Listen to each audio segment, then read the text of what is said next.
The air hangs thick with the scent of dust and age. Somewhere in the distance, wind whistles through hollowed stone corridors, carrying with it the whisper of a name no one has spoken in centuries. The ruins are sprawled out across a barren plateau, their jagged silhouettes cutting into the horizon like the teeth of some ancient beast. The light is fading, and as the sun sinks behind the distant hills, shadows stretch long over the shattered remains of a city that once thrummed with life. It is difficult, standing here, to imagine the noise, the color, the breath of that place when it was alive. All that is left now is silence, a silence too deep to be explained by the slow erosion of time alone. This is not the quiet of a city forgotten, it is the quiet of a city buried on purpose. In every broken column and scorched wall, there is a sense of intention, as if the very stones were told to keep their secrets. The historians who first stumbled upon this site tried to name it, tried to fit it into the neat chronology of empires they thought they understood. But the puzzle refused to align. There were no inscriptions to anchor it, no surviving documents to give the city a voice. It was as if the place had emerged from the earth already mute. At first, this absence was attributed to decay, materials lost to weather, records burned in accidental fires, words erased by the indifferent hand of time. Yet, even in the most devastated archaeological sites, something remains: a fragment of pottery, a half-carved tablet, a stray coin bearing the likeness of a ruler.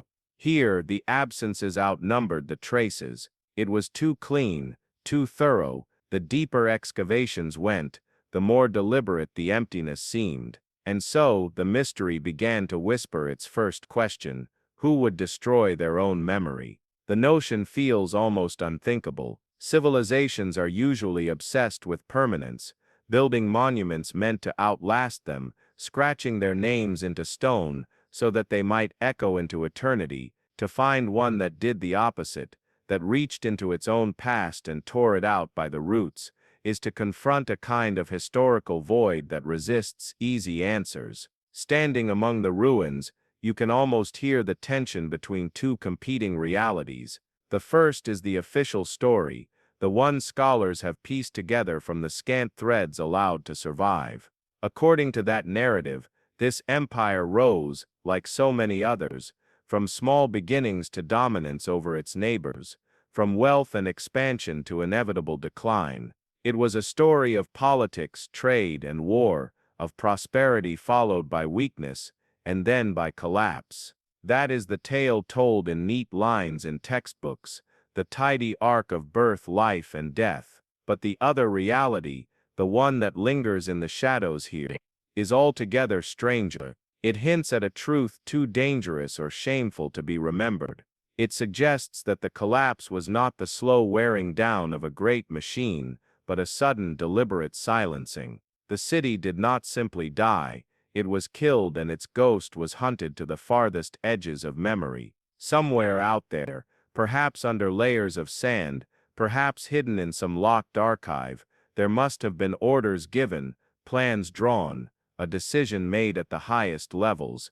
Erase this, burn that. Remove those names from the rolls, those faces from the walls, those stories from the mouths of the people. We will begin again, but only after we have buried the past deep enough that no one will ever dig it up. And yet, here we stand, digging. Every scrape of the archaeologist's trowel, every sweep of the brush, is an act of quiet rebellion against that ancient decree. The very act of looking is dangerous, because it invites the mind to wonder what might have been so terrible, or so precious, that it could not be allowed to survive. You can almost feel the weight of the decision pressing down on the centuries between then and now. It is a weight heavy enough to crush cities, to silence whole generations, and still, it has not crushed the questions. Why erase the records of your own existence? Was it to hide a crime, to rewrite the story in a way that made the victors look cleaner? Or was it an act of desperation, an attempt to protect the future by sacrificing the past? The possibilities are as endless as they are haunting. As twilight deepens, the ruins seem to shift. the gaps between the stones growing darker and more secretive. The wind rises, rattling loose fragments of masonry that clatter to the ground like brittle bones. Somewhere in the distance, the call of a nightbird echoes, and it sounds eerily like a human cry. Perhaps it is nothing more than imagination, stirred by the setting, by the long shadows, and by the knowledge of what has been lost. But perhaps it is something else, an echo not of sound, but of memory itself. The truth, if it exists in any recoverable form, will not be found in the official records of this empire. Those records were the first to burn. It will not be found in the monuments. Those were smashed, their stone faces chiseled smooth. It will not be found in the coins or seals. Those were melted down, their metal recast into new symbols that served the rewritten story. If the truth survives at all, it will be in the cracks, hidden in the foreign archives of enemies, in the miscopied lines of an obscure chronicle, in the oral traditions of villages too remote to have been fully silenced. And yet, the very absence is its own form of evidence. An empire that truly vanishes without trace leaves a hole so unnatural it demands explanation. We are trained to think of history as a chain, each link connected to the next. Here, there is a break, and the ends have been filed smooth, so that we might not even know a link was missing.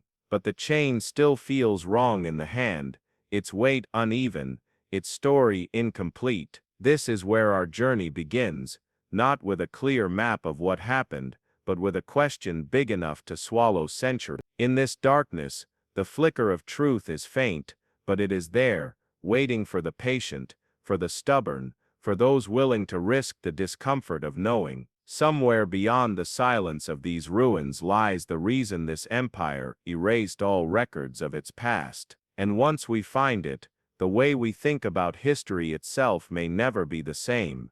The story that survives in the neat, ordered pages of conventional history begins far from the barren ruins. It begins with an empire painted in broad, confident strokes, a people rising from humble origins, mastering their environment, building cities that shone with commerce and culture. The official chronicles, those few that remain, describe a place of flourishing trade routes, artisans skilled beyond measure, and a governing system that blended wisdom with strength. This was, according to the sanctioned tale, a society that stood shoulder to shoulder with the great powers of its age. In public lectures and academic papers, this narrative is presented with the calm assurance of settled fact, the kind of story so polished by repetition that it feels as if it has always been known. But even here, in the apparent clarity of the official version, shadows creep along the edges. The empire's rise is narrated with eloquent simplicity, yet the specifics are curiously sparse. Dates blur, events compress, rulers emerge without lineage, and vanish without cause. Whole decades pass in silence, then resume mid-sentence as if nothing has been omitted. When questioned, historians often lean on the argument of incomplete records, the natural fragility of ancient archives. It is true that time is a cruel archivist, scrolls rot, tablets crack, ink fades, and yet, the silences here feel different, strategic, chosen, as if someone had trimmed away the inconvenient edges to create a smoother, cleaner story. The popular version speaks of inevitable decline. It tells us that, like all empires, this one succumbed to the familiar enemies, overextension, political rivalry, economic strain. The narrative follows a graceful arc from growth to peak to slow erosion. It is a comforting pattern, one that reassures us of history's predictability. But patterns can be cages, and in this case, the neatness of the arc may hide a more jagged truth. Every so often, an odd scrap emerges, a foreign report, a miscopied genealogy, a line of poetry that makes reference to something catastrophic. These fragments do not fit the approved sequence. They speak of sudden upheaval, of cities abandoned overnight, of leaders whose names were forbidden to be spoken. And yet, in the classrooms and museums, the official story holds. Visitors walk past curated exhibits that frame the empire as a tragic but unremarkable casualty of time. They nod at the artifacts, read the plaques, and leave with the impression of closure. That is the power of a sanctioned history. It builds a wall around the past, one high enough that most never think to look over it. But those who do, archaeologists, epigraphers, rogue historians, see something strange in the mortar. They notice how every surviving official text seems to echo the same voice, the same phrases, as if written under a single hand. They observe how every map stops at the same borders, never hinting at territories we now suspect once belonged to the empire. There is, too, a curious absence of cultural drift. In most civilizations, as centuries pass, styles evolve, beliefs change, languages fracture into dialects. Here, in the surviving artifacts, the culture appears oddly frozen, as if it went unchanged for generations right up until the moment it vanished. This lack of evolution feels almost staged, like a theatrical set built to portray an idealized version of itself. It is the kind of perfection that invites suspicion. When confronted with such oddities, the official defenders of the narrative fall back on pragmatic explanations: earthquakes, fires, foreign invasions that left only fragments. But these explanations do not address the precision with which the fragments align, nor the uncanny smoothness of the gaps. If we compare it to a mosaic, it is as though entire sections were not merely broken, but carefully lifted out, leaving behind a picture that still makes sense, so long as you do not ask what was meant to be in the missing pieces. The contrast between this polished history and the scattered, unsettling truths that lie beneath it forms the first fault line in our investigation. On one side, a familiar, digestible story, a noble rise, a tragic fall, and the gentle fade into oblivion. On the other, a jagged undercurrent that suggests the fall was neither gentle nor natural,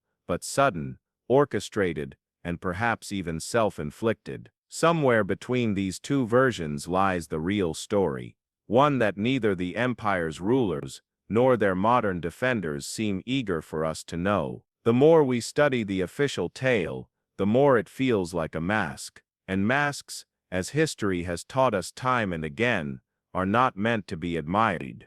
They are meant to be removed.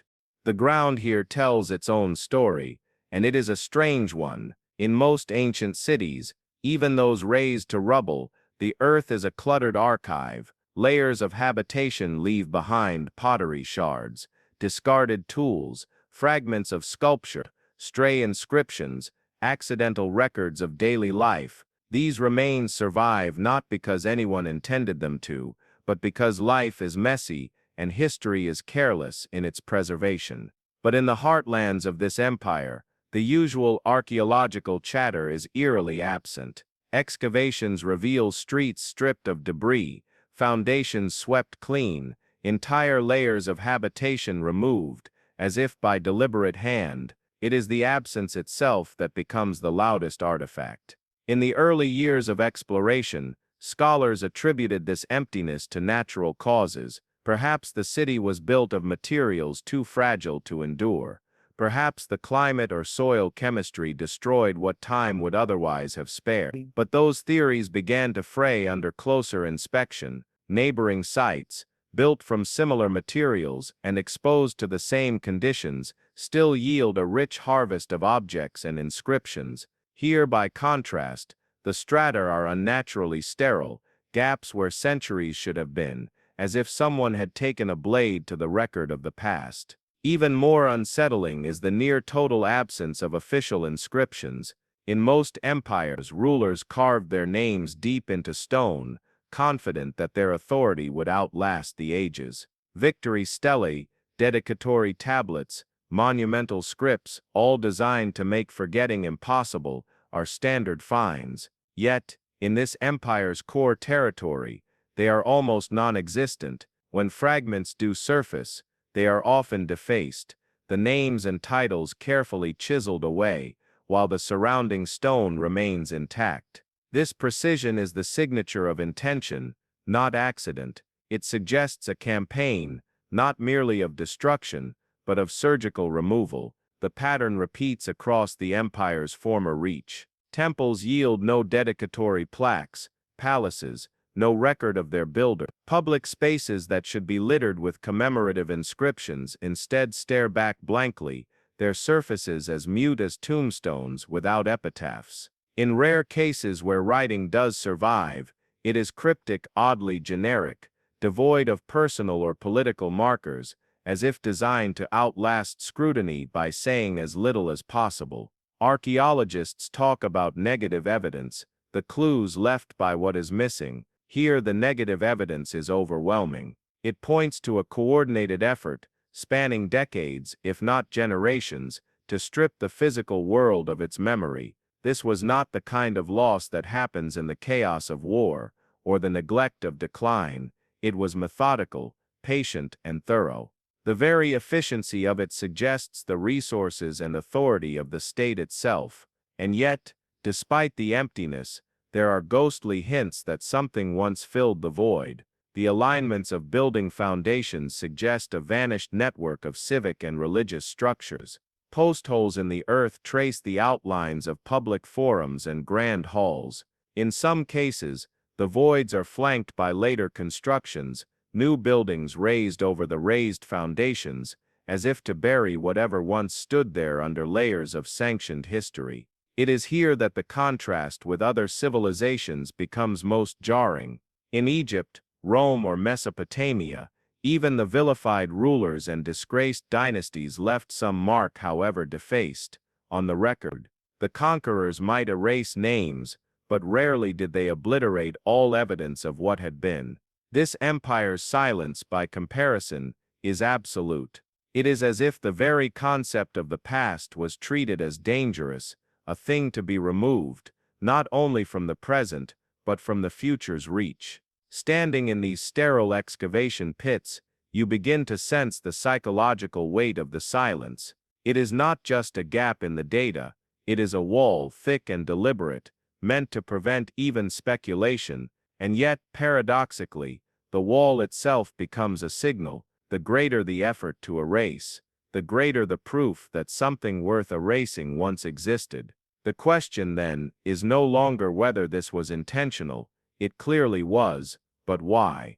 The answer will not come from the soil here, scraped clean of its history. It will come from understanding the people who ordered the sweeping away, the ones who held the keys to the empire's memory, and decided to lock the door forever. That trail leads us directly to the keepers of knowledge themselves, the scribes, archivists, and chroniclers, whose pens could shape the destiny of an entire civilization, and whose silence may have been the sharpest tool of erasure. They were meant to be the lifeblood of remembrance, the ones who recorded victories, codified laws, and preserved the stories that gave an empire its identity. In every civilization, scribes, archivists, and court historians were more than mere writers. They were custodians of truth, their ink binding the present to the future. In this empire, the role carried almost sacred weight. To become a keeper of the record was to join a lineage of minds entrusted with shaping how generations yet unborn would understand their past. But in the shadow of this mystery, their function takes on a darker shape. What happens when those entrusted with memory become agents of forgetting?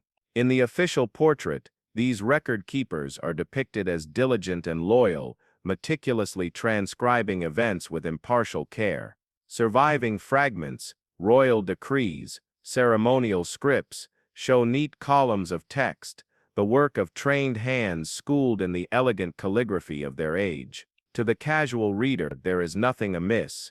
Yet when modern scholars compare these scraps to foreign accounts of the same events, discrepancies emerge.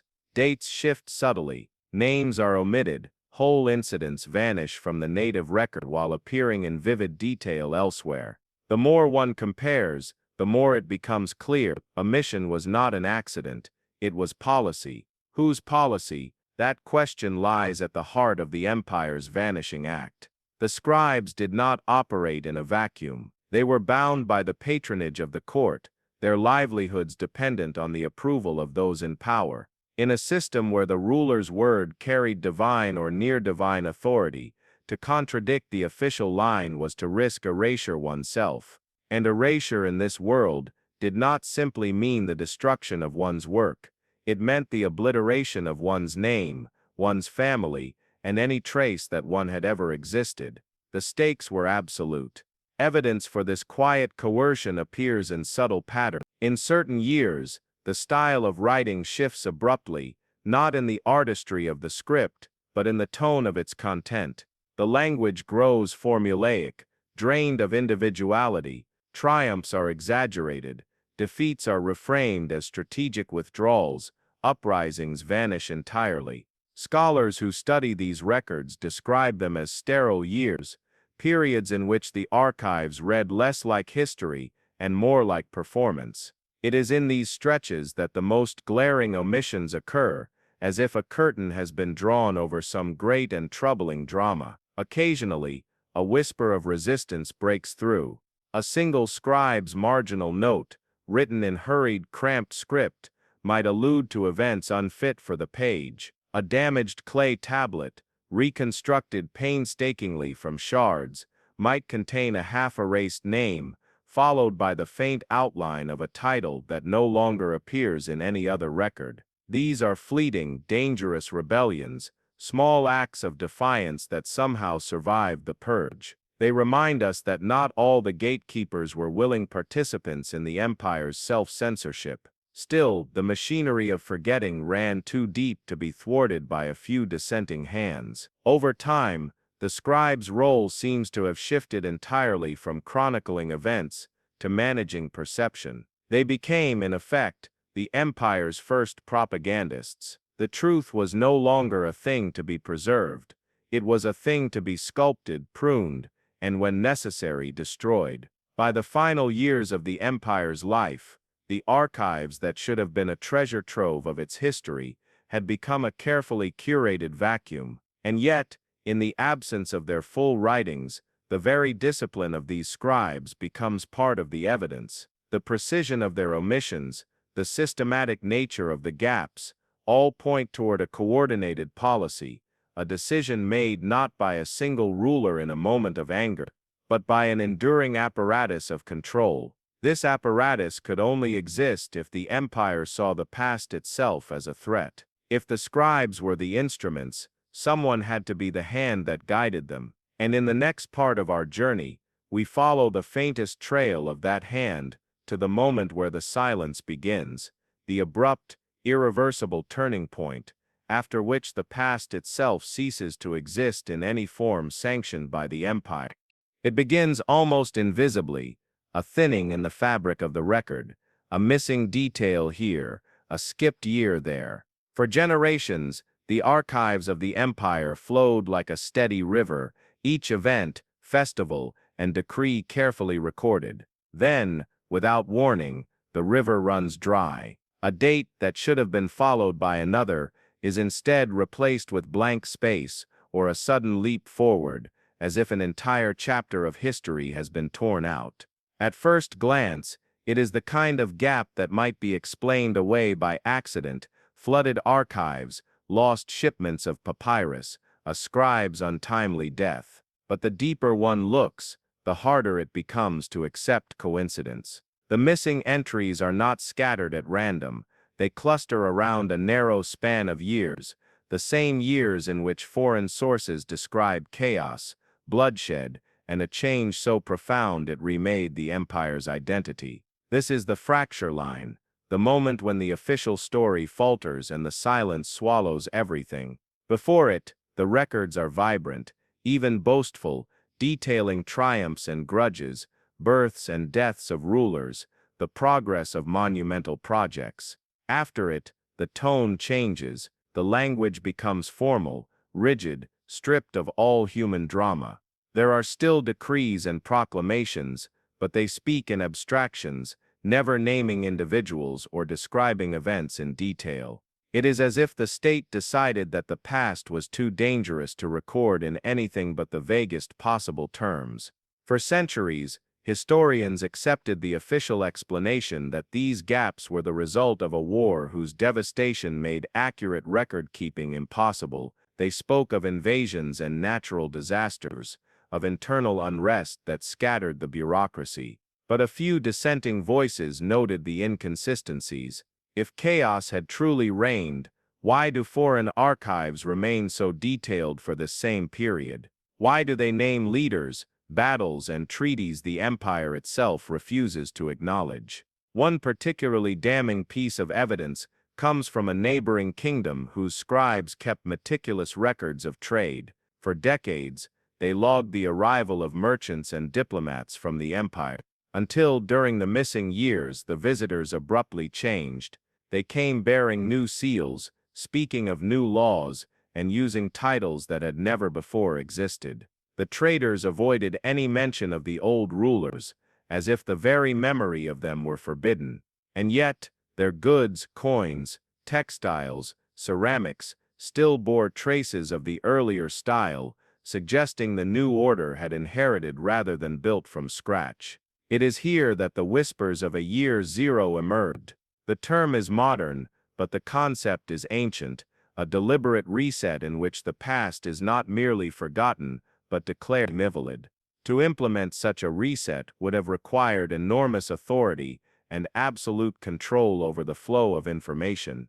Every scribe, every archivist, every craftsman who inscribed a name or face would have had to fall in line or vanish. Why such a drastic measure? The theories are many. Some suggest the empire's rulers sought to bury a humiliating defeat so deep that no future generation could use it as a rallying cry. Others believe a palace coup installed a new dynasty, eager to portray itself as the eternal rightful ruler, free from the stains of its predecessors. Still others point to religious upheaval, in which the old gods were declared false, their temples destroyed, their worshippers exiled, or worse. Whatever the cause, the effect was absolute. From this turning point onward, the empire's memory is a construct, a facade maintained with disciplined precision, and while official sources are silent, the truth survives in whispers, fragments of banned songs, scraps of foreign correspondence, legends passed in secret from parent to child. These scattered pieces hint at a rupture so profound that it could only be concealed by erasing everything that came before. To find the full story, we must leave the empire's own records behind and look outward. For while the state controlled what was written within its borders, it could not so easily silence the voices of those who lived beyond them. And in those neighboring lands we find echoes of the empire's lost years, accounts that speak of betrayal, purges, and the night the past itself was put to the torch. Beyond the borders of the empire, the silence was never complete. In the marketplaces and courts of neighboring lands, the name of the empire still passed between merchants, ambassadors, and spies, though often in hushed tones tinged with unease. These were the lands that had once paid tribute, traded goods, or faced the empire's armies across the battlefield. They kept their own records, and unlike the carefully cleansed archives within the empire, these accounts are jagged and raw, bristling with detail. In them we find the outlines of a story the empire itself refused to tell. From one kingdom comes the record of an envoy's return, his dispatches filled with bewilderment. He describes arriving at the imperial capital to find familiar streets emptied of their monuments, palaces stripped of their emblems, and courtiers speaking a language heavy with new titles and rituals. Old banners had vanished overnight, replaced by unfamiliar symbols that no one would explain. His report makes a brief, ominous reference to the cleansing of the bloodline, followed by pages so heavily damaged that the words are nearly unreadable. The damage may be from age or perhaps from later hands who understood the danger of preserving such a record. In another archive, this time from a coastal republic famed for its chroniclers, the missing years of the empire are not missing at all. Their account speaks of a series of brutal purges, villages burned, temples desecrated, and entire populations relocated. They write of a ruler whose name does not appear in the empire's official list of kings, one who seized power in the wake of an unforgivable betrayal and sought to erase every trace of the previous dynasty. The chroniclers accuse this ruler of commissioning the destruction of all inscriptions bearing the old royal name, even chiseling it out of stone, while leaving the rest of the carving intact. What is striking across these foreign sources is their consistency. Though separated by distance and culture, they tell variations of the same tale, a violent rupture followed by a deliberate rewriting of reality. They differ on the trigger. Some speak of a failed assassination, others of a religious heresy that reached the palace itself, but all agree that the new regime demanded not just obedience, but amnesia. Of course, the empire's modern defenders dismiss these accounts as propaganda, the biased venom of rivals seeking to tarnish a power they feared, and there is truth in that. No account from an enemy is without its distortions. Yet propaganda is rarely built from nothing. The venom sticks because it clings to a kernel of truth, and when enough separate enemies repeat the same kernel, it begins to take on the weight of fact. Even in the conquered territories absorbed into the empire before this turning point, hints of the old story survive. In rural temples too remote to attract official notice, older inscriptions linger in crumbling stone, their language archaic but their names unmistakable. Local oral traditions, often dismissed as folk tales, speak of a time when the empire was ruled by the Lion Throne, a dynasty whose crest has not been seen in centuries. These tales end abruptly, replaced by stories of fire, exile, and the arrival of the Shadow Crown, a ruler who brought silence where there had been song. Taken together, these whispers form a fractured mosaic, the missing pieces of the empire's own history, scattered beyond its reach. They are imperfect, sometimes contradictory, but they carry the texture of lived experience that the empire's sterile official record lacks, and in them there is an undercurrent of something more than political ambition, something personal, even vengeful, in the way the past was erased. If these accounts are even half true, they suggest that the heart of the empire was not broken by slow decay, but shattered by a single violent upheaval. To confirm it, we must turn inward again, not to the official scribes who have long since buried the truth, but to the stories that could not be allowed to live at all. That path leads us to the tale of an uprising so dangerous that even its name was forbidden, the rebellion that came closest to ending the empire from within. The rebellion was a shadow that the empire worked tirelessly to erase, yet its echoes persist in scattered fragments, both foreign and clandestine. According to official accounts, the empire faced only minor unrest during this period. Petty revolts quelled quickly and efficiently, reported with perfunctory brevity in the surviving decrees. But the evidence from foreign chroniclers, clandestine letters, and oral histories tells a very different story. They speak of an uprising that spread like wildfire, one that seized key cities, rallied disaffected soldiers, and challenged the very legitimacy of the ruling dynasty. Its leaders were brave, cunning, and ruthless in their ambition, leaving a mark that the empire would go to extraordinary lengths to wipe from memory. The initial sparks of rebellion were subtle, a whispered dissent among the provinces, a few miscounted levies, rumors of conspiracies among the elite. The empire's central authority may have underestimated the threat at first, treating these disturbances as isolated incidents, but the rebels quickly coalesced, uniting disparate factions under a banner of shared grievance, the oppressive consolidation of power, the erasure of local customs, and the absolute control over what could be remembered.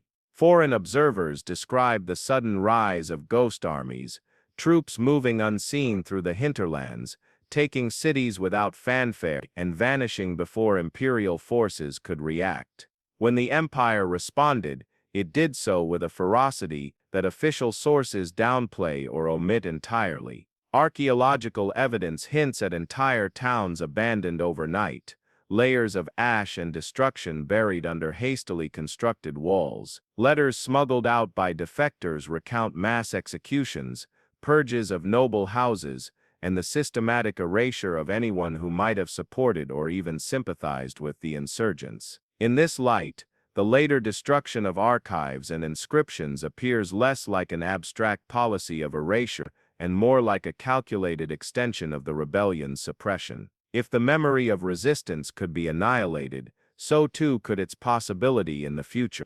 Even more chilling is the way the empire rewrote its own identity in the rebellion's aftermath. Official documents, those that survived, frame the uprising as a minor hiccup, a distant disturbance quickly contained. Leaders of the revolt vanish from the record entirely, while victories and defeats alike are reframed as ceremonial pageantry or routine military maneuvers. In essence, the empire sought to sanitize not only the past, but the narrative of its very survival, ensuring that future generations would believe the rebellion never threatened the throne. Yet fragments stubbornly remain. An envoy's dispatch describes a city in flames, its streets filled with fleeing families and fallen soldiers, a scene too detailed to be fabricated.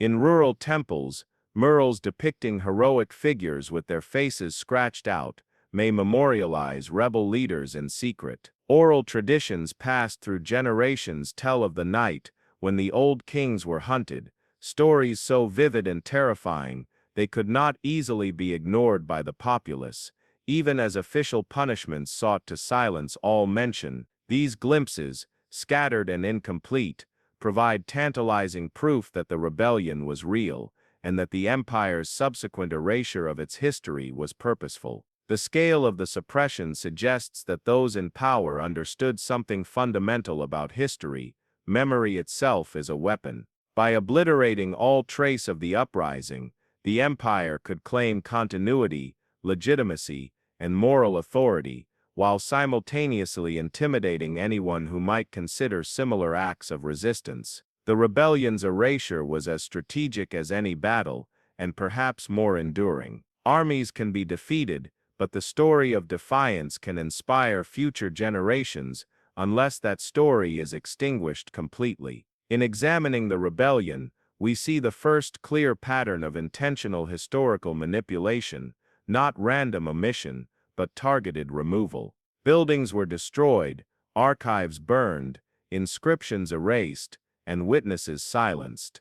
The empire did not merely survive the rebellion, it destroyed the memory of it, remaking its past to suit its present. Understanding this event is crucial because it illuminates the mechanics of the empire's broader erasure campaign. Every subsequent purge of records, every act of forgetting, builds upon the precedent set here. The Forbidden Rebellion serves as a fulcrum in our investigation, the moment when the empire's policy of erasure transforms from passive neglect into active violent suppression. It demonstrates how power, fear, and the control of memory converge, creating a society where forgetting becomes as imperative as surviving. And it sets the stage for the next chapter of our exploration: the role of religion as a tool for both justification and further erasure, where faith itself becomes an instrument in the empire's campaign to rewrite its own history. Religion became more than a matter of personal belief within the empire. It evolved into an instrument of control, a lens through which the past could be judged, celebrated, or condemned. Officially, the shift in religious orthodoxy is framed as spiritual evolution, a natural progression toward a purer form of worship. Temples were repurposed, rituals standardized, and theological texts rewritten to reflect the new doctrines. To the outside observer, it seemed like a society refining its spiritual life, embracing a more uniform faith. Yet the hidden truth reveals a far more calculated motive. Religion became the mechanism through which the empire could legitimize the obliteration of its own history. Old temples and sacred sites were not merely renovated, many were destroyed or buried, their gods erased from memory. Priests loyal to the previous beliefs were defrocked, exiled, or executed, their records deliberately obliterated. The new faith, enforced through both law and ritual, was wielded to brand the past as heretical, morally corrupt, or irrelevant. To worship the old gods or even recount their stories became an act of rebellion, punishable not only by social censure, but by the erasure of one's very existence from the empire's records. The official narrative, however, frames these events as voluntary reform, presenting the new religious order as the natural culmination of centuries of spiritual progress. Through this lens, the systematic erasure of memory takes on a moral dimension. By recasting history as heretical or shameful, the empire justified the destruction of archives, inscriptions, and cultural artifacts. It was not merely political expediency, it was a sacred duty, an ideological cleansing that aligned spiritual orthodoxy with political authority. Clerics, scribes, and administrators became agents of forgetting, wielding scripture alongside policy to enforce the obliteration of inconvenient truths. The faithful were complicit, whether consciously or through indoctrination, in the erasure of their own collective memory. Archaeological evidence supports this interpretation. Sites once bustling with activity lie buried beneath layers of earth and ash, their iconography deliberately defaced. Texts that survived often contain corrections, overwritings, or erasures corresponding precisely to doctrinal shifts. Even the architectural language of temples and civic buildings changed, adopting styles aligned with the new faith, while obliterating the symbols of the past. Scholars note that these transformations are too precise and widespread to be accidental.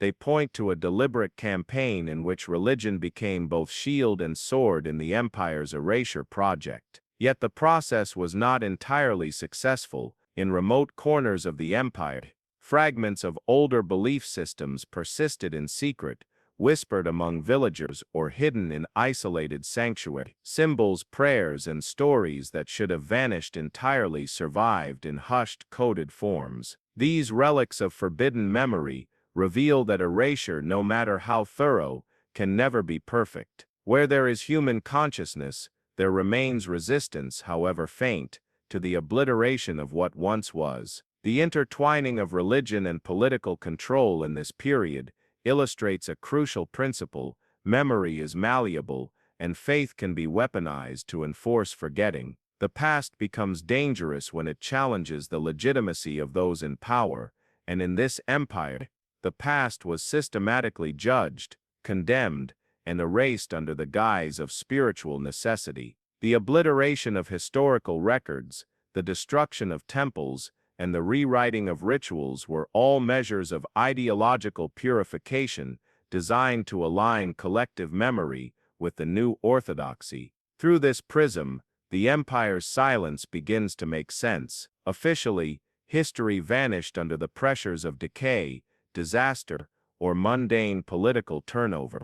But in reality, religion provided both the rationale and the machinery to ensure that the erasure was total, leaving behind not only a cleansed historical slate, but also a moral justification for why that slate had to exist. By recasting memory as heretical, the empire neutralized threats, not with armies alone, but with belief, reshaping consciousness itself, to forget what could not be allowed to persist. This interplay between faith and erasure sets the stage for the most dramatic act of obliteration, the destruction of the empire's central archive. What was once a repository of knowledge, memory, and identity became a target for both ideological and political cleansing, a physical manifestation of the empire's desire to rewrite itself completely. In the next section, we will follow the trail to that archive, examining the evidence that points not to accident but to the deliberate annihilation of history.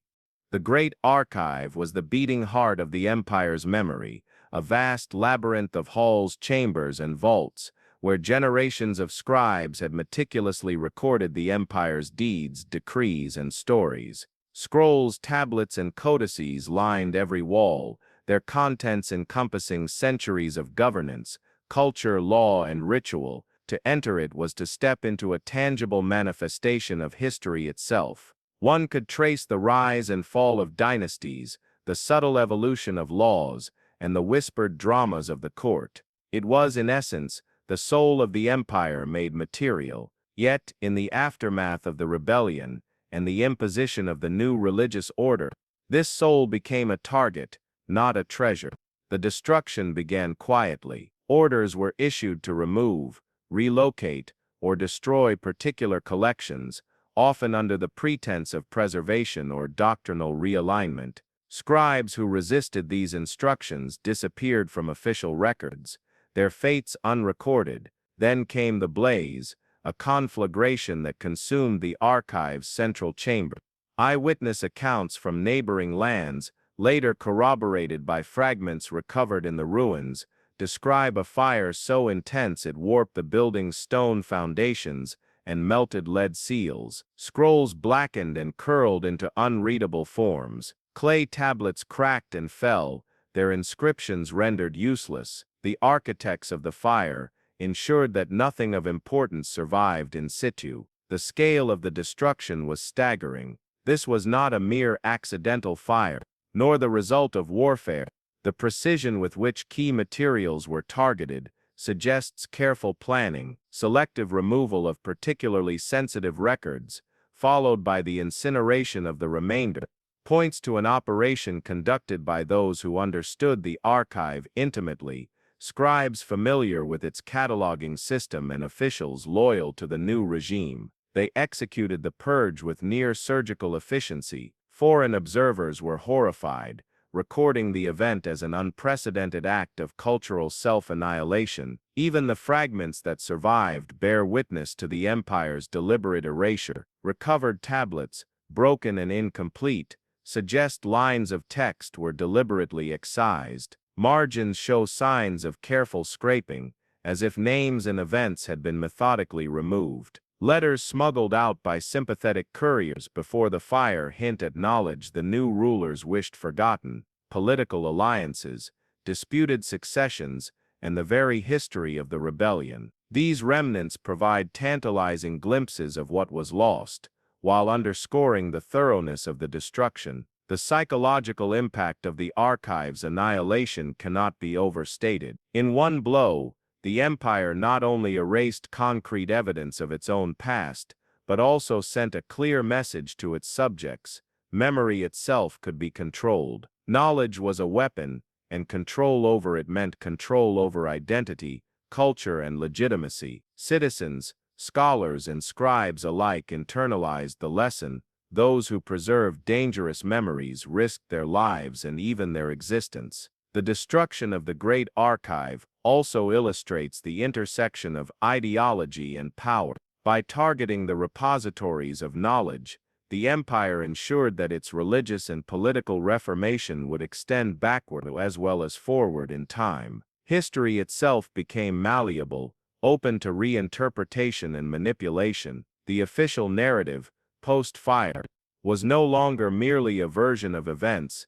It was a curated, imposed reality in which the rebellion, the old dynasties, and any inconvenient truths ceased to exist. Outside the empire, however, whispers persisted. Foreign archives, smuggled letters, and oral accounts kept fragments of memory alive. Traders, envoys, and surviving ex-scribes carried stories of what had been lost, ensuring that the fire, though devastating, could not fully annihilate the past. Yet even these accounts are partial, incomplete, and contradictory, forcing modern historians to piece together the vanished empire from shadows, echoes, and silences. In cinematic terms, the destruction of the Great Archive represents the empire's ultimate act of self-erasure, a moment where political necessity, ideological zeal, and fear converge to obliterate centuries of accumulated knowledge. It is both awe-inspiring and terrifying, a deliberate cleansing so total that it reshaped not only the empire's present, but its entire historical legacy. The next phase of the investigation examines the aftermath, how the empire's new rulers controlled what survived, manipulated remaining records, and imposed an official history designed to silence all dissenting memory. This is where the full scope of the erasure campaign becomes visible, and where the tension between official history and hidden truth sharpens to a knife's edge. After the ashes of the great archive cooled, the empire faced not just the physical task of rebuilding, but the far more insidious challenge of reconstructing its own memory. With centuries of records gone, the rulers now held the power to define the past, to craft a narrative that justified their authority and obscured their predecessors' failures. This was the birth of the empire's official history,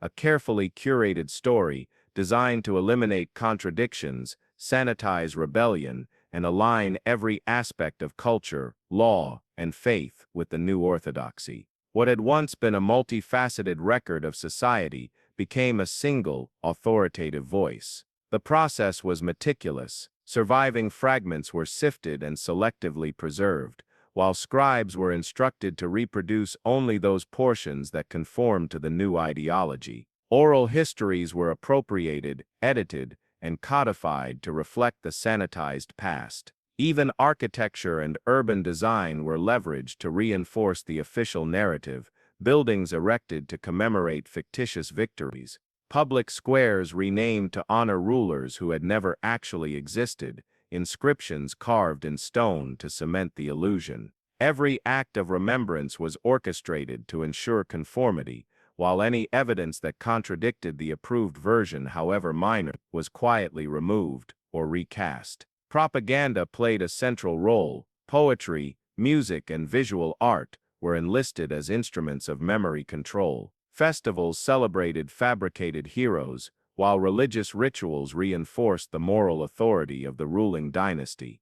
Children were taught these stories as gospel, ensuring that the empire's narrative took root from the earliest age. The effect was cumulative. Over time, generations grew up believing in a past that had never truly existed, accepting the new history as immutable fact. Foreign observers, when they returned or corresponded with envoys, sometimes noted the discrepancies between their knowledge and the empire's public accounts. Their reports were mostly ignored or suppressed. The empire's internal narrative held sway over its citizens, and little attention was paid to outside testimony. In effect, the rulers created a bubble in which memory could be manipulated with almost complete impunity, leaving only the faintest traces for those determined to reconstruct the truth. The contrast between the sanitized official history and the fragments preserved abroad underscores the empire's extraordinary commitment to control.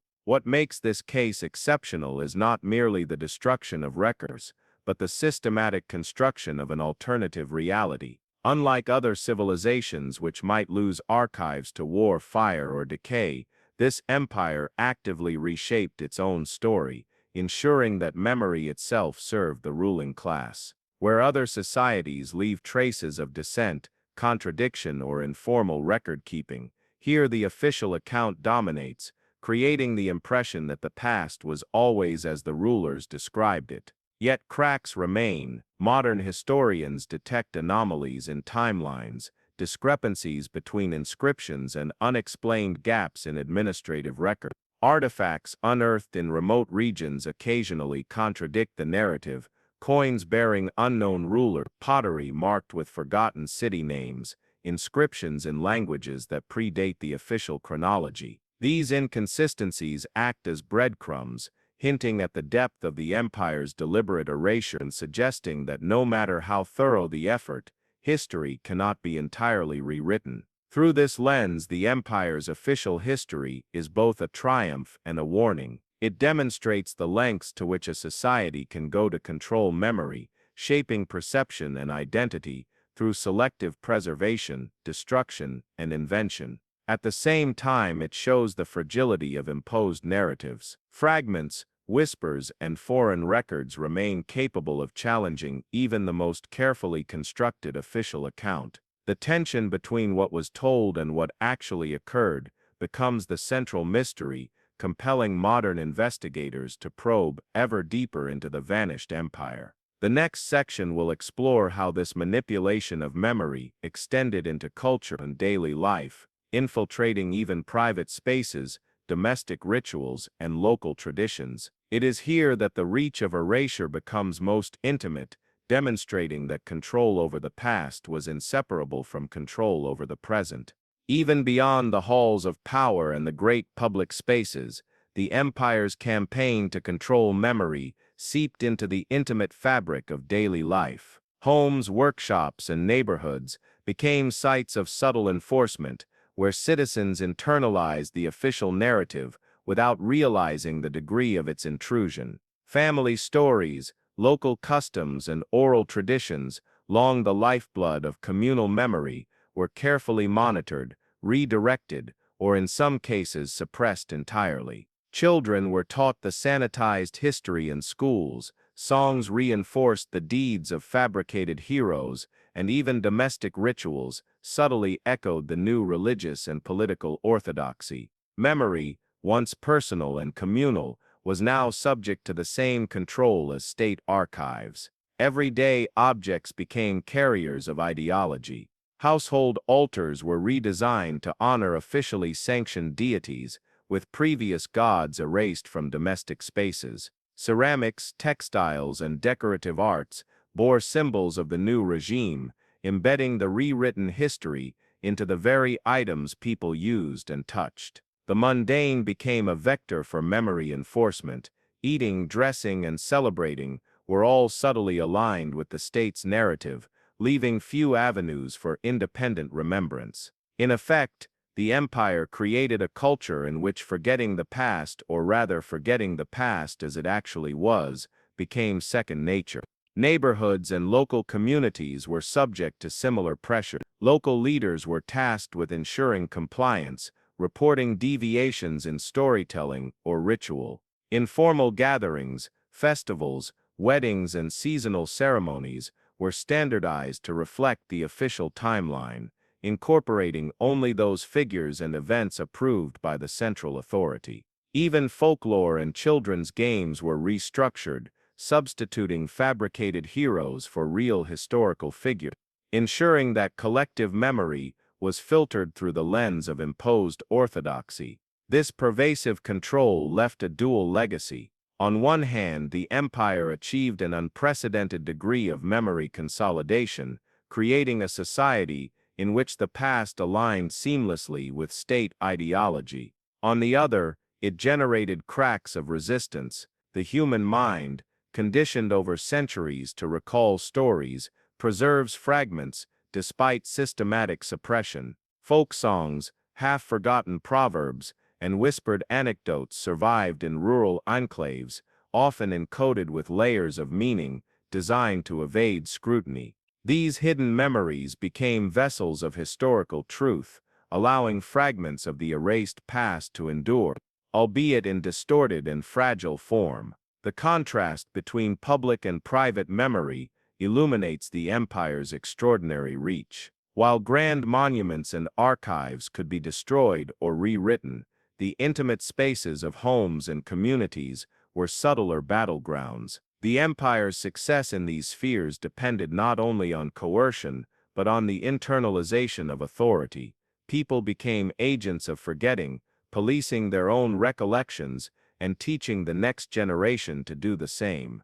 In this way, erasure became as much psychological as physical, embedding itself within consciousness, rather than merely existing on paper or stone. Yet as historians probing the ruins and surviving artifacts have discovered, total control was impossible. In marginal areas, remote villages, mountainous hamlets, and secluded islands, old practices persisted, often hidden in plain sight. These communities retained versions of rituals, stories, and symbols that contradicted the official record.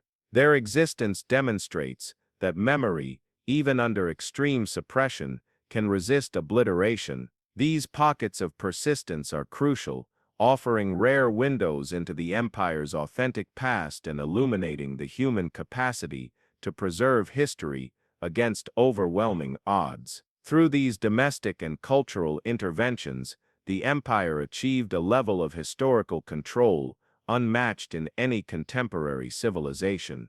By infiltrating homes, community gatherings, and everyday objects, the rulers ensured that the rewritten past was not only accepted, but lived, experienced, and perpetuated. At the same time, the remnants of resistance provide the critical clues that allow modern scholars to reconstruct the vanished empire, piecing together a story that official records sought to erase entirely. The next section will focus on foreign trade and diplomacy, showing how interactions beyond the empire's borders preserved contradictory evidence and acted as an external check against total historical erasure. While the empire meticulously controlled memory within its borders, it could never fully govern how the outside world perceived it. Foreign trade, diplomacy, and travel created a flow of information that bypassed the empire's internal censorship, preserving fragments of its history that rulers desperately tried to suppress. Merchants recorded the arrival of caravans, diplomats documented court ceremonies, and neighboring kingdoms chronicled military campaigns. In these external records, discrepancies appear, names omitted from domestic archives are listed, battles absent in official accounts are described in vivid detail, and the rebellion the empire erased is recounted openly. These contradictions offer modern historians crucial evidence that challenges the narrative imposed from within. Trade networks, in particular, became conduits for unfiltered knowledge. Goods moved not only as commodities, but also as carriers of information. Coins bore outdated symbols, inscriptions on imported ceramics referenced forgotten rulers, and contracts included dates and titles unknown to the empire's censored archives. Merchants' letters, often intended for private correspondence, survive as invaluable testimonies. They document disputes over levies, note the identities of local governors, and report events considered too dangerous to record officially within the empire. Even the seemingly mundane ship manifests, trade agreements, tax receipts, can contradict the official narrative in subtle but telling ways. Diplomacy added another layer of preservation. Ambassadors from other states maintained records to inform their own courts and populations. Their reports describe audiences with rulers whose titles and histories have vanished from the empire's archives, and they note ceremonial practices erased or altered domestically. Some envoys risked their lives to copy texts or carry secret messages recounting forbidden knowledge, creating a parallel record of events. Over time, these foreign documents formed a mosaic of truth scattered across distant libraries, monasteries, and private collections, each fragment countering the empire's imposed silence. Military campaigns also left traces beyond the empire's borders. Neighboring states meticulously documented battles, alliances, and betrayals, where the empire's official sources show only orderly victories or minor skirmishes. Foreign accounts reveal chaos, reversals, and upheaval. These contradictions highlight the empire's deliberate omissions, providing an external lens through which events can be reconstructed despite the destruction of internal evidence. Yet these external accounts are themselves imperfect. They reflect biases, misunderstandings, and sometimes intentional exaggeration. But when multiple independent sources converge on similar descriptions, patterns emerge that validate the underlying events. Foreign testimony becomes a corrective to the empire's fabricated history, offering glimpses of the truth behind the silences. Scholars piece together these fragments like a jigsaw puzzle, reconstructing sequences of rulers, revolts, and social changes that the empire's internal archives sought to obliterate. The interplay between internal erasure and external preservation underscores the limitations of absolute control. Memory, though malleable within borders, cannot be entirely contained once it intersects with the wider world. Trade, diplomacy, and observation by outsiders act as external checks, preserving contradictions that reveal the scope of the empire's deliberate forgetting. In essence, the empire could rewrite its own story for those under its authority, but the wider world retained a record that defied its narrative. This tension between imposed memory and preserved truth sets the stage for the next section, which examines the empire's final centuries, a period when internal erasure collided with external knowledge, producing gaps, contradictions, and the enduring mystery that defines our understanding today. As the empire entered its final centuries, the tension between enforced forgetting and persistent memory intensified. Internally, the mechanisms of erasure grew more sophisticated and insidious. Archives were continually purged, inscriptions repeatedly defaced, and new generations of scribes rigorously trained to internalize the official narrative. Religious orthodoxy was reinforced through education and public ritual, embedding the rewritten past into the fabric of daily life. The empire's rulers understood that survival depended not only on military or economic power, but on complete control of memory. To lose the narrative was to lose legitimacy. Yet despite these measures, cracks continued to appear. In remote provinces, local communities preserved forbidden traditions, oral histories, and clandestine genealogies that contradicted the sanctioned past. Scholars today identify these anomalies through surviving inscriptions, architectural traces, and ritual practices that defy official accounts. Even within the imperial bureaucracy, minor inconsistencies, clerical errors, overlooked documents, or personal correspondence provide glimpses of reality beyond the imposed narrative. These small deviations reveal that although the empire could obliterate records, it could never fully erase human memory. Externally, the empire's decline coincided with a growing accumulation of contradictory evidence abroad. Neighboring states recorded diplomatic disputes, border skirmishes, and trade anomalies with increasing precision. These accounts document rulers and events absent from the official archives, allowing modern historians to reconstruct the empire's true chronology. Foreign observers noted that the imperial court grew increasingly secretive, suggesting that the rulers themselves were acutely aware of the contradictions between internal narrative and external reality. Their efforts to control perception became more desperate, revealing the fragility beneath the veneer of authority. The final centuries also saw deliberate acts of historical obfuscation linked to succession crises and political instability. New dynasties, fearful of being associated with previous failures or unpopular policies, intensified record purges and rewrote genealogies. Names were erased, reigns shortened or extended, and rebellions recast as minor disturbances. Even monumental architecture was altered to reflect the lineage favored by the current ruler. Each act was calculated to consolidate authority, ensuring that the past would legitimize the present while masking any evidence of prior instability or failure.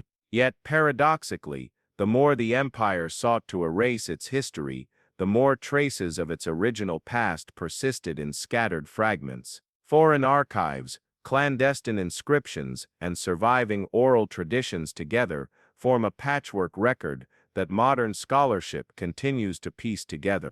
The contrast between official silence and surviving evidence illuminates the empire's extraordinary obsession with memory control and the ultimate limits of such control. In this period, the empire's story becomes one of tension between the ruler's absolute desire to control the past and the persistent, almost defiant, presence of memory beyond their grasp. This struggle between imposed narrative and hidden truth defines the empire's final centuries, providing a critical lens through which we can understand the scale and ambition of its erasure campaign.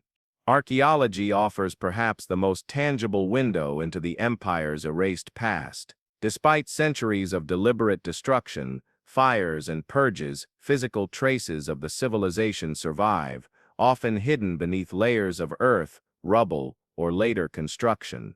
Excavations reveal remnants of buildings whose foundations contradict official timelines, inscriptions that predate the sanctioned narrative, and artifacts bearing symbols or names deliberately omitted from written records. Each discovery acts as a fragment of memory, a silent witness to events and structures the empire sought to erase. These clues are rarely straightforward. A partially buried temple may show evidence of ritual practice inconsistent with the officially sanctioned religion, Fragments of tablets reveal lines of text scratched out or overwritten, indicating intentional erasure. Even everyday objects, pottery, coins, tools, carry markers of forgotten ruler, cities, and cultural practices.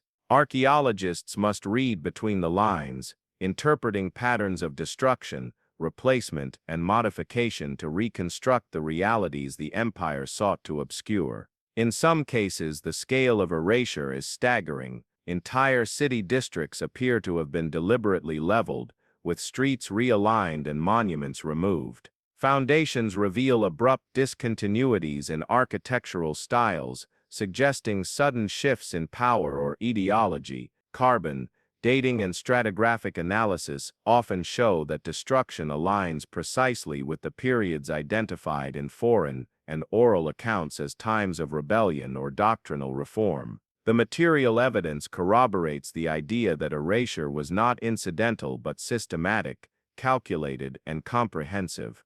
Archaeological discoveries also illuminate the methods of concealment. Layers of ash, rubble, or deliberate infill suggest that the empire did not merely demolish structures but attempted to bury its history physically. Inscriptions were often chiseled out or repurposed. Stones were moved or recarved, leaving only fragments that hint at the original content. The painstaking nature of this work underscores the empire's obsession with memory control. It was not enough to rewrite history. The physical evidence of its former existence had to be neutralized. Artifacts preserved outside the empire, traded goods, diplomatic gifts, or captured treasures, add another dimension. Coins, jewelry, and imported ceramics bear markings inconsistent with official records, revealing rulers and cities omitted from domestic archives. These objects serve as cross-references, helping modern scholars piece together an alternative chronology. Each artifact, no matter how small, becomes a vital clue in reconstructing the empire's hidden past. Through archaeology, the tension between official history and hidden truth becomes palpable. The empire may have succeeded in controlling narrative and memory internally, but the physical world resists complete erasure. Layers of soil, stone, and ash preserve echoes of what was, enabling investigators to trace the outlines of a civilization deliberately hidden from itself. These discoveries highlight both the ambition of the empire's erasure campaign and its ultimate limits, demonstrating that memory, though malleable, cannot be wholly extinguished. Even as archives burned and temples were repurposed, oral traditions and secret histories quietly preserved fragments of the empire's true past. In rural villages, remote mountain enclaves, and hidden communities, elders whispered stories of rulers, battles, and events erased from official records. Songs, folk tales, and proverbs carried coded references to dynasties and uprisings, transmitting memory across generations without attracting the scrutiny of authorities. These traditions became living archives, a parallel system of history resistant to the empire's campaign of erasure. Oral histories were often layered with allegory and symbolism, allowing communities to remember sensitive details while evading censorship. A seemingly simple folk tale about a cunning fox or a treacherous river might encode information about a rebellion, a betrayed king, or the fall of a city. These stories functioned as both mnemonic devices and moral lessons, preserving historical knowledge while blending it into familiar cultural narratives. The ingenuity of these methods ensured that even when documents were destroyed, memory could survive in fluid, adaptable forms. Secret histories took similar forms, but were usually confined to small, trusted circles. Families of former officials, scribes, or religious leaders maintained handwritten chronicles, diaries, or genealogies, hidden from public view. These documents recorded events the empire deemed too dangerous to acknowledge: rebellions, purges, and forbidden rulers. Often copied clandestinely and passed down through generations, they offered remarkably detailed accounts, preserving names, dates, and actions erased from official sources. While fragile and scattered, These secret histories provided crucial counterpoints to the sanitized narrative. The persistence of these oral and clandestine traditions underscores a critical truth: memory cannot be entirely legislated or destroyed. Even under extreme suppression, human societies find ways to retain, transmit, and adapt knowledge. The empire's failure to control these channels demonstrates the limits of its erasure campaign, revealing a tension between the ruler's absolute ambition and the resilience of human memory. When compared with archaeological evidence and foreign records, oral traditions and secret histories help fill gaps in the empire's narrative. They corroborate details of uprisings, document rulers omitted from official lists, and reveal the lived experiences of populations subjected to purges and doctrinal reform. While these sources must be interpreted cautiously, filtered through folklore, exaggeration, and cultural reinterpretation, they are indispensable for reconstructing a past deliberately hidden by those who wielded power. This interplay between silence and memory, destruction and preservation, forms the foundation for understanding why the empire erased its past so completely. It was not merely an exercise in control, but a recognition that memory itself could empower or threaten authority. By studying oral traditions and secret histories, alongside physical evidence and foreign accounts, modern investigators can trace the contours of a vanished world, one that existed fully in the lived experiences of those who remember. The empire's control over memory extended far beyond texts and stories. It permeated symbols, monuments, and the very landscape of public space.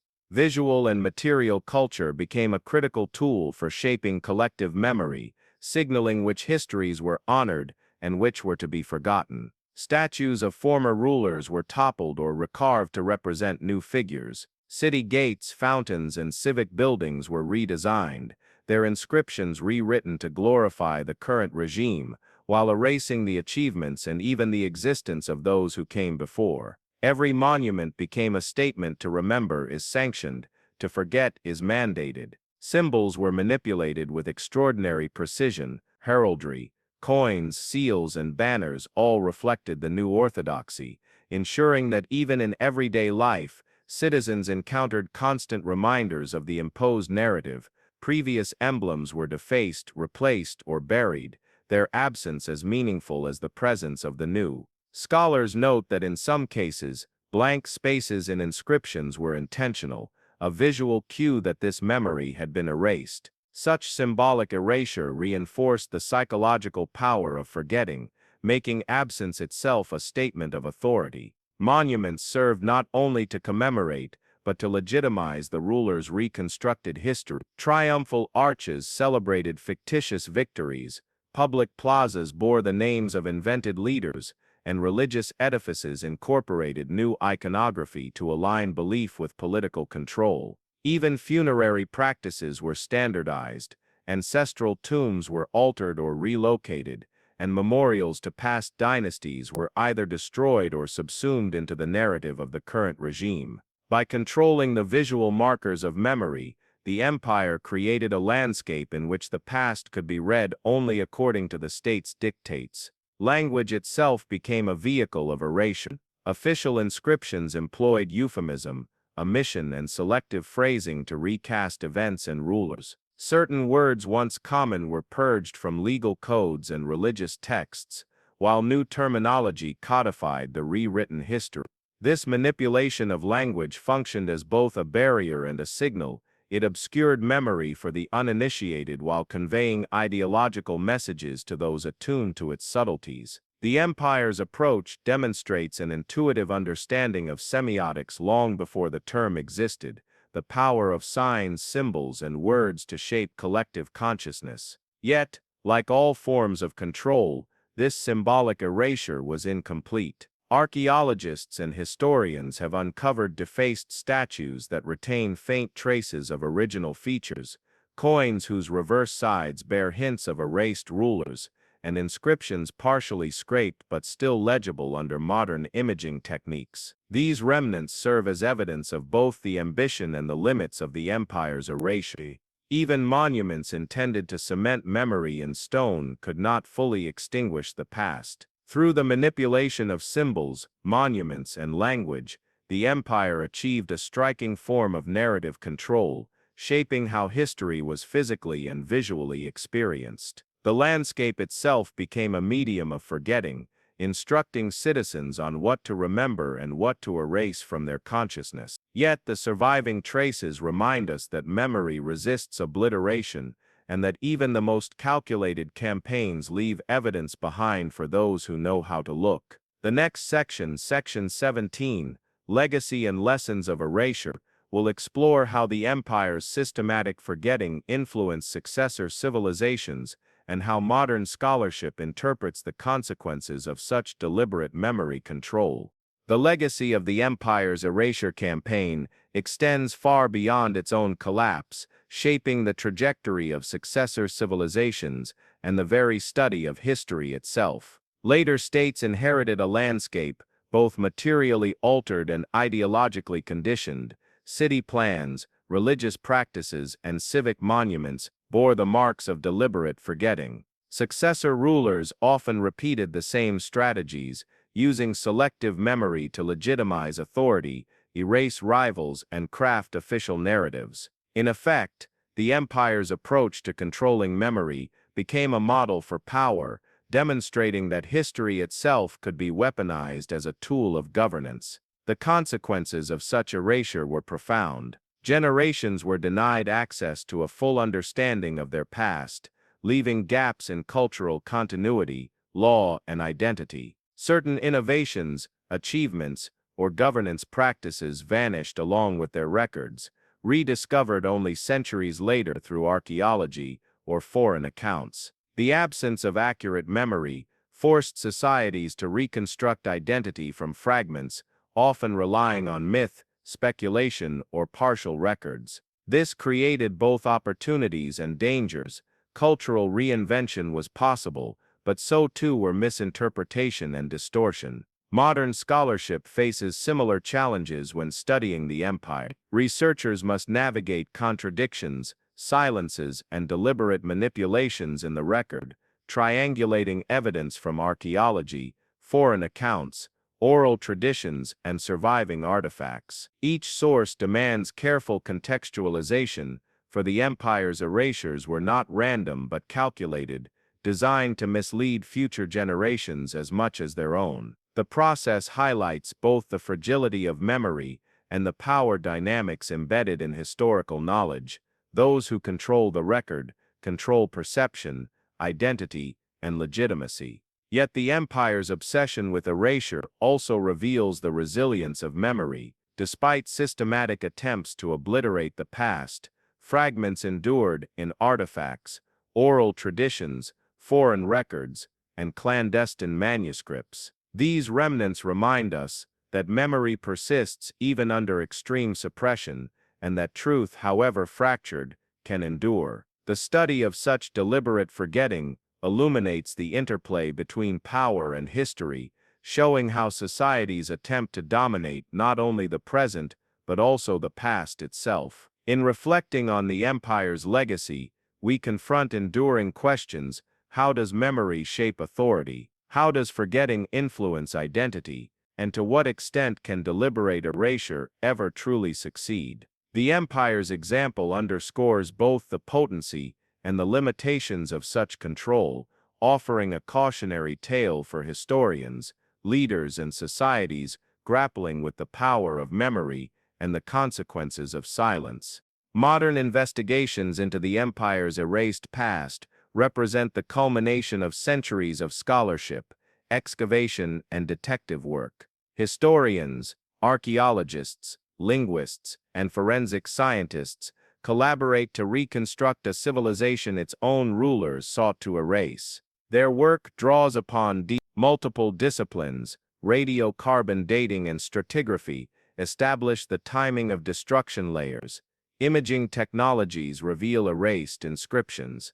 Linguistic analysis deciphers altered texts, and comparative studies of foreign archives and oral traditions fill gaps left by obliterated records. Each discovery, no matter how small, contributes to a mosaic that challenges the empire's imposed narrative.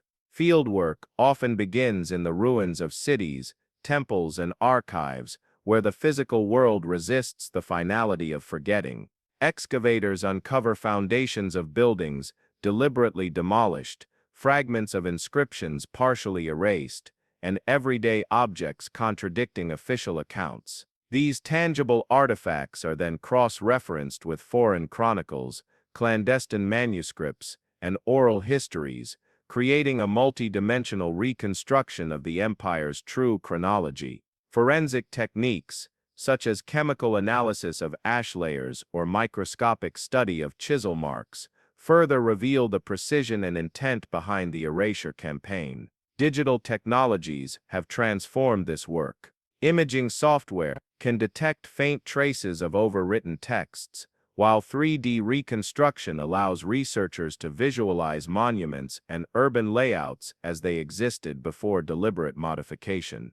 Databases catalog fragments, artifacts, and inscriptions, enabling pattern recognition that was impossible in earlier generations.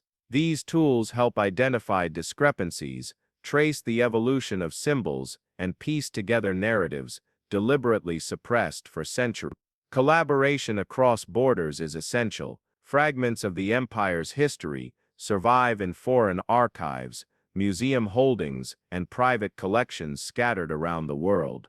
By comparing these records with archaeological evidence and local oral traditions, researchers can triangulate details, validating hidden events and reconstructing erased dynasties, rulers, and cultural practices. This interdisciplinary approach demonstrates that while the empire could control its internal memory, it could not suppress the persistence of history across space and communities. The work is painstaking and often incomplete, but it has already reshaped understanding of the empire.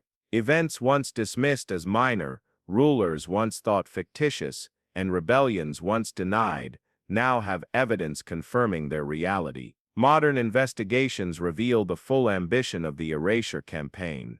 It was not merely a reaction to rebellion or religious reform, but a comprehensive strategy to dominate memory itself. Yet paradoxically, the very efforts to destroy the past have left clues, erasures, scars, gaps, and silences that ensure the truth can still be recovered, if only painstakingly, by those willing to look. In conclusion, the empire's deliberate erasure illustrates both the extraordinary ambition of memory manipulation and its ultimate limitations. Through archaeology, oral traditions, foreign records, and modern technology, scholars continue to reconstruct a past deliberately hidden. The story of this empire is thus both a cautionary tale and an enduring mystery.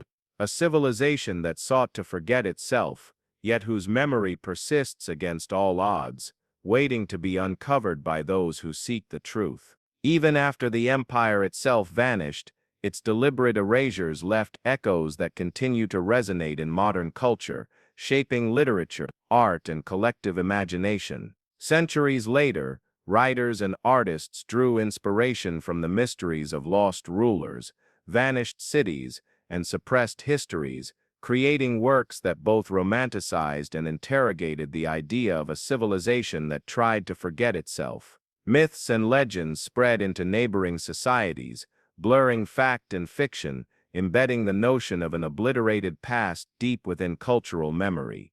In literature, the empire became a symbol of the dangers of absolute control over knowledge and the fragility of memory itself.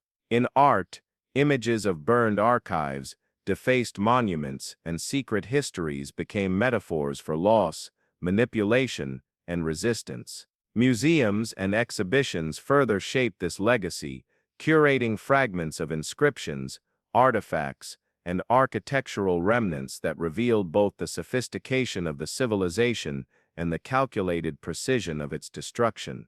Modern media, documentaries, novels, and films have dramatized the empire's campaign of forgetting, highlighting the tension between silence and remembrance, between the erased and the recovered. Yet memory survived not only in scholarship and art, but in living tradition. Folk practices, regional rituals, and oral songs preserved faint echoes of the past, carrying traces of what had once been condemned to oblivion. Scholars note that the empire's attempt to control memory paradoxically ensured its endurance.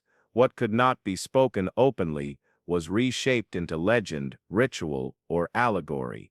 The story of forgetting became itself a story remembered. The empire's legacy also serves as a cautionary tale for modern societies. From the manipulation of textbooks to the rewriting of official narratives, the methods and consequences of memory control remain urgently relevant. To examine how one civilization tried to erase itself is to confront questions that extend into our present. Who has the authority to define history? What happens when truth is silenced, and can memory ever truly be extinguished? Ultimately, the echoes of the empire remind us that forgetting is never absolute.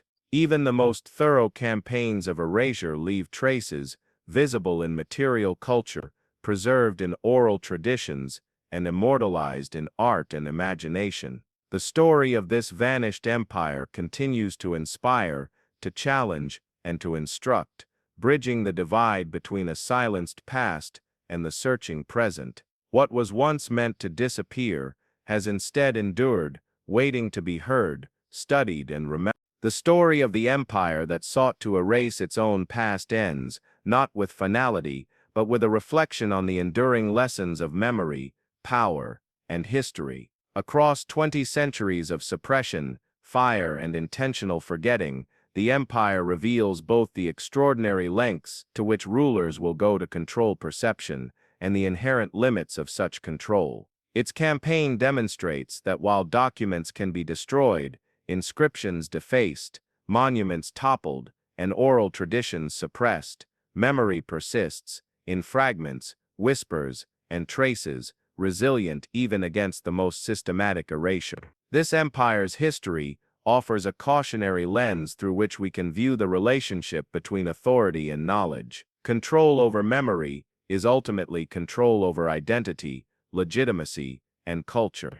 Yet absolute control is unattainable. Modern scholarship through archaeology, forensics, foreign records, and oral histories shows that truth, though vulnerable, is never entirely silenced. The empire's deliberate forgetting stands as a testament to the tension between power and truth, revealing how societies construct narratives and how those narratives can be challenged and reconstructed through careful inquiry. These lessons extend far beyond the academic realm. In contemporary culture, politics, and education, questions of historical control, selective memory, and narrative shaping continue to resonate. Textbooks, media, and collective commemoration reflect deliberate choices about what to preserve and what to omit, echoing the very dilemmas the empire faced. Recognizing the empire's erasure strategy encourages critical thinking about sources, authority,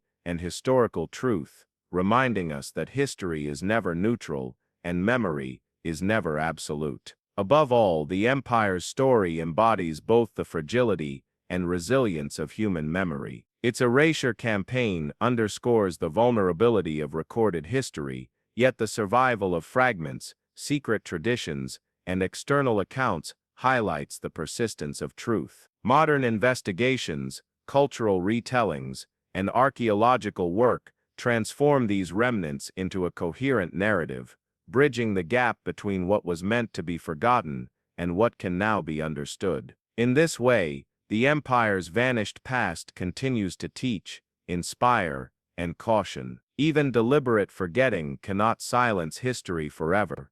As the documentary closes, viewers are left with this profound realization: the past is never entirely lost, and memory, whether preserved in stone, story, or song, remains an enduring force. The empire's ambition to erase itself may have succeeded temporarily, but centuries later, its hidden truths still emerge, challenging us to question, investigate, and remember.